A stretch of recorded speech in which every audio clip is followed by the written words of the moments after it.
कागजात नामजदगी जमा करवाने जाता है जब रिटर्निंग अफसर के साथ, उसके साथ बड़ा धूम धड़का होता है, लोग फूलों के हार डालते हैं और वो उम्मीदवार जाके अपने कागजात नामजदगी जमा करवाता है। लेकिन यहाँ पे क्या हो रहा है, खास तौर पे पंजाब में, कि बड़े ही दिलचस्प वाकयात पेश आ रहे हैं। एक नई तारीख रकम हो रही है कि उम्मीदवार जो है वो कागजात नामजदगी जमा करवाने जाता है, रिटर्निंग अफसर कहता है नहीं, हमें आपके कागजात नहीं चाहिए।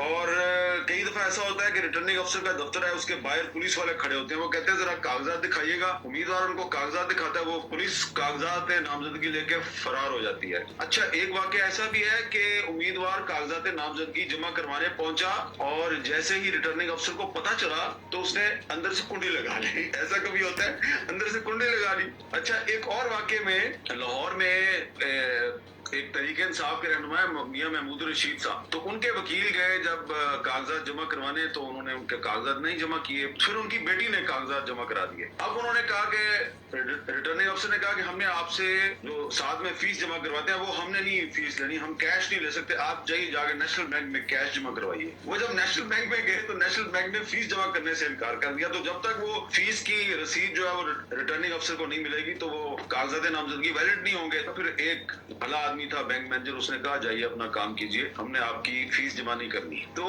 देखें, इसमें बाकी सब जो जमाते हैं उनके साथ तो कोई प्रॉब्लम नहीं है, लेकिन जो तरीके इंसाफ के जो उम्मीदवार हैं उनके लिए कागजात नामजदगी जमा कराना काफी मुश्किल है। तरीके इंसाफ के पास बल्ले का निशान नहीं है। वो कह रहे हैं जी हम हाई कोर्ट में, सुप्रीम कोर्ट में जाएंगे, लेकिन जो लोग उन्हें रोक रहे हैं, उनके उम्मीदवारों को रोक रहे हैं कि वो रिटर्निंग अफसर के पास भी ना पहुंचे, तो उन्हें तो पता है ना कि इस पार्टी को बल्ले का निशान हम नहीं दे रहे। लेकिन देखिए, वो इतने खौफजदा हैं कि उनको ये भी पता है कि इस पार्टी से बल्ले का निशान छीन लिया गया है, लेकिन इसके बावजूद अगर इसके उम्मीदवारों ने कागजात नामजदगी जमा करवा दिए और उनको कोई भी अगर निशान मिल गया, कोई भी निशान मिल गया, खरगोश मिल गया, चिड़िया मिल गई, तोता मिल गया, मैना मिल गई, कोई भी उनको इंतखाबी निशान मिल गया, तो इस पार्टी का जो वोटर है उसने वोट इसी को डालना है। तो लिहाजा वो कोशिश ये कर रहे हैं कि ना सिर्फ बल्ले का निशान छीन लें, बल्कि उनका उम्मीदवार जो है वो रिटर्निंग अफसर के पास ही ना पहुंचे। और जो पहुंच जाता है फिर आज अभी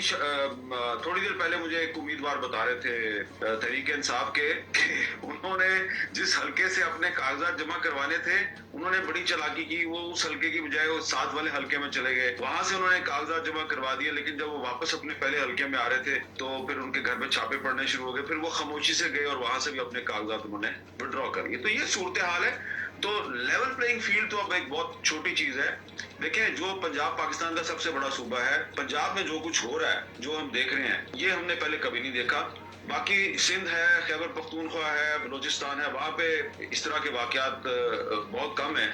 लेकिन पंजाब में तो बहुत बुरी सूरत हाल है। और कोई भी पार्टी स्वीप कर जाए पंजाब में, लेकिन इसको इंटरनेशनल लेवल पे इलेक्शन कोई नहीं मानेगा। पाकिस्तान में कोई नजरियाती सियासत नहीं हो रही, पावर पॉलिटिक्स हो रही है। मसलन मैं आपको अपनी जाती बात बताता हूँ, मुझे कोई दिलचस्पी नहीं है अब इस इलेक्शन में।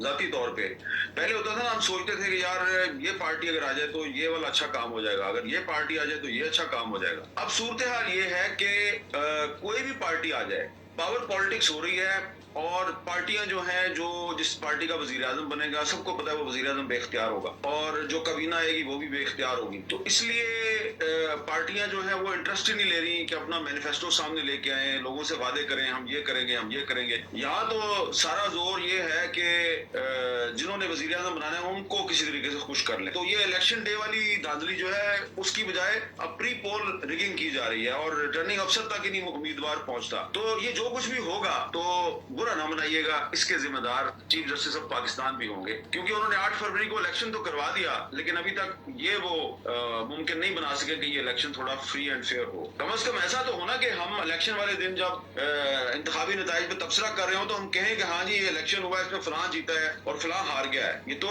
लग ही नहीं रहा। ये तो अभी पहले सबको अभी से पता है कि कौन जीतेगा कौन हारेगा। अस्सलाम वालेकुम वरहमतुल्लाहि वबरकातुहू। आप देख रहे हैं निगहबान पाकिस्तान, मैं कुर्बान इमरान खान। स्पेशल जो है ना, ख़वातीन के नशिस्त हैं, उस सिलसिले में हाज़िर हैं। तो ये इसकी बदबख्त की सुनानी थी, क्योंकि इंटरनेशनल ये उनका एजेंसियों का एजेंट है, तो इसकी कोई सुनी भी जाती है। तो इसने कोई हक़ की, आजकल अपनी रेपुटेशन ठीक कर रहा है, हक़ की बात कोई इसने कही तो सुना देनी चाहिए। ایک ایران اور اسرائیل کی جنگ بالکل دانے پہ، یہاں دانا جو ہوتا ہے نا، یہ کنارہ یہاں پہ آ چکی ہے. اس نے پھر کوئی اٹیک کیا، یا اللہ رحم فرما. پاکستان کے اوپر بہت برے اثرات آئیں گے. ہم اگر ملک سے باہر ہیں، ہمارے پہ بھی ادھر آتے ہیں، لیکن جو پیچھے ہیں ان کے بڑا ٹینشن ہوتی بہت، دیکھ کے دکھ ہوتا ہے. ایک تو یہ بات ہے کہ امجد نیازی کے کاغذ میں نے سنا کہ یوٹیوبر ایک تو شروع ہوتے تحقیق نہیں کرتے، وہ بس کہتا ہے جو اس کے ریجیکٹ ہو گئی یا جمع نہیں ہو سکے.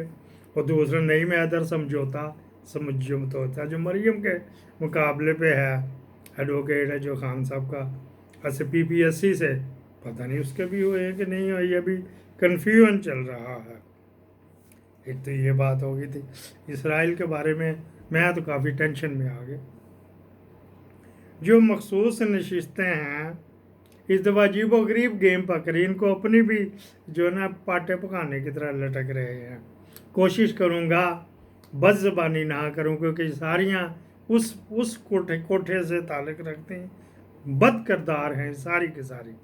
ابھی میں ثابت کروں، تمیز کے دائرے میں ہم بات کریں گے. طاہرہ اورنگزیب نمبر 1 پہ ہے.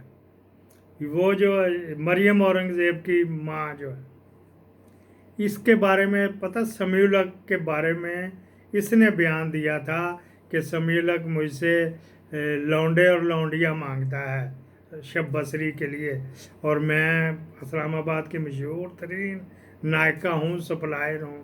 یہ وہ طاہرہ اورنگزیب ہے. آپ خبریں پڑھ کے دیکھ لیں، آپ اخبار جنگ پڑھ کے دیکھ لیں، نوائے وقت پڑھ کے دیکھ لیں. یہ وہ ہے. نواز شریف کے ساتھ ہو تو بھلا اس بازار سے نہ ہو، میں نہیں مانتا. ایک 2 نمبر پہ شائستہ پرویز ملک. یہ پرویز ملک کی بیوی ہے. اس نے جنرل سیٹ پہ بھی کروائے کہ وہاں سے ہار گئی، یہ تو میں قابو رکھوں نا. ایسے بھی ہوتے ہیں نواز شریف کو بلیک میل کرنے والے ہیں، نہیں تو کہتے چل تو جا وغیرہ وغیرہ. شائستہ پرویز ملک کا بیٹا علی پرویز ملک بھی سیٹ پہ ہے. اور ایک جگہ سے انہوں نے نہ کر دی، جو اس کا تھا بندیال کا دماد ہے، وہ علی پرویز نہیں، اس کا چھوٹا والا ہے. تو وہ انہوں نے کہا نہیں جی تیرے آبجیکشن ہو جائے نا، کیونکہ تو نائٹ کلبوں میں دونوں جنے پڑھتے رہے، تو آؤ اس لائن میں. تو آپ کا درخواست آپ کے خلاف اس دور کی گئی ہوئی، جو ہم نے ابھی تک پرچہ نہیں دیا، چیف جسٹس کے حکم کی وجہ سے پرچہ نہیں دے سکے. تیسرے نمبر پہ آ گئی جی مریم اورنگزیب. آپ کو پتہ ہی ہے وہ صوبیدار والدار، صوبیدار میجر، وہ یاد کرتا ہے اس کو